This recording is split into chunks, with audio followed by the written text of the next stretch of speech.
Well, it was 80 years ago. It was 1943 when Welshman squadron leader Frank Griffiths was shot down over Annecy in France. He was delivering supplies to the resistance.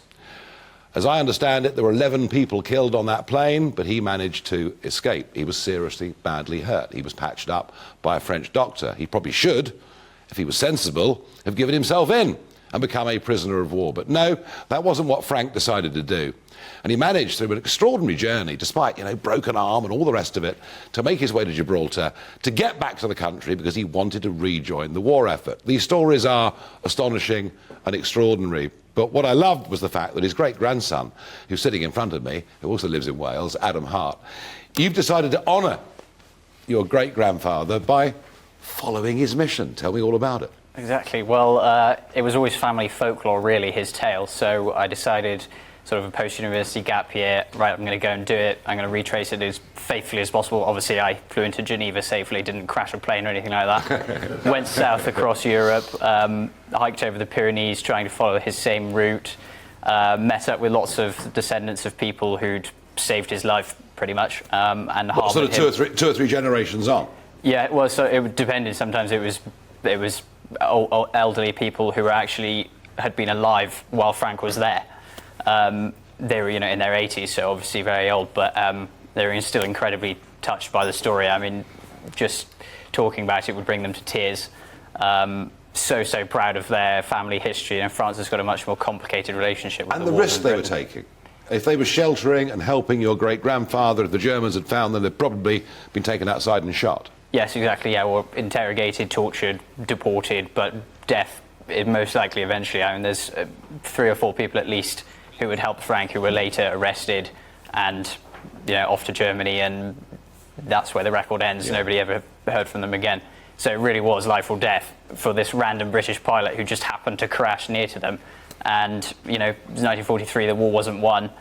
Far from it. Exactly. It was, less than half of the local population would have been resistors, so most of the population would have been collaborators.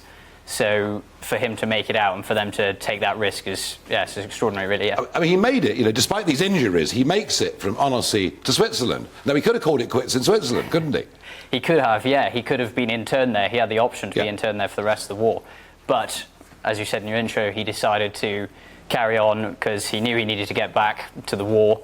But mostly he had a wife and a 6-month-old baby at home who he wanted to see again, and that was his real driving force behind him. There's a lovely photo of my grandmother, the 6-month-old baby, and on the back of the photo it says, on the train to RAF Tempsford, Frank's base, and Ruth, his wife, is feeding the baby, and it just says, off to pick up Tessa's belonging, off to pick up Frank's belongings. Yeah. He's been shot down in France, and we don't know if he's alive.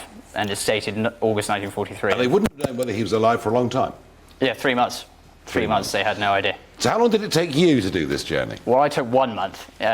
His escape was 118 days. I took a month, but I did do the Pyrenean section day to day, so I tried to follow that as faithfully as possible.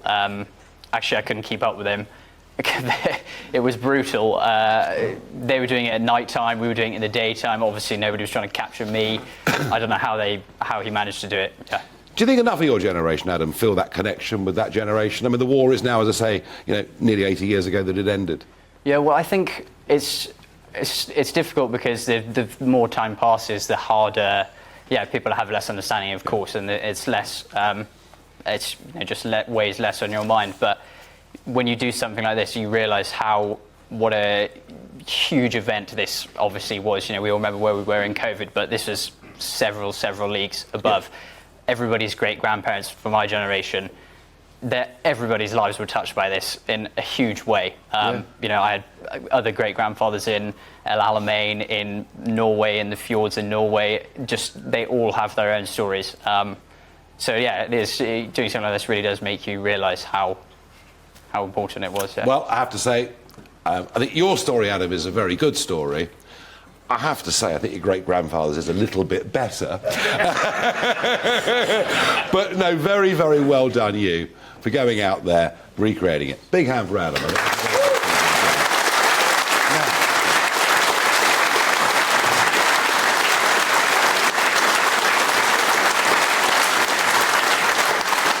Now, we are, as I mentioned earlier, we're in an RAF club here on the outskirts of Cardiff. And following on from Adam's story, I thought it was appropriate to mention this. During the war that we've just been discussing, a lot of airmen that got shot down finished up being pretty badly burnt, pretty badly scarred. And they were fortunate in one way that there was a very, very clever man called Sir Archibald Mackindo, who was a pioneering early plastic surgeon. And he set up in East Grinstead the burns unit. And these chaps would go in, often in a very, very poor condition, in many cases having to undergo lots and lots of operations. But for Mackindo, it wasn't just about getting them physically mended, it was about getting them accepted back in society. And so the nurses would take them to cinemas, would take them to the local pubs. East Grinstead was called the town that didn't stare at people because of how they looked. And there were 649 men that went through this, who had 2 operations or more, who formed what was known as the Guinea Pig Club, because Mackindo referred to them as his guinea pigs. And indeed, there is a pub at East Grinstead called the Guinea Pig. And they, for 50 or 60 years, had their annual reunion. It was called the Lost Weekend. Well, the last of them, and he was a Polish pilot, Jan, and I can't really pronounce it, Strankik, better known as Eddie Black in the RAF, has just died aged 101. And there's a picture of him there on the screen, wearing his medals, just died aged 101. And the last guinea pig has gone. But we remember the brave men who did what they did, and those here on the ground too, who helped them so much.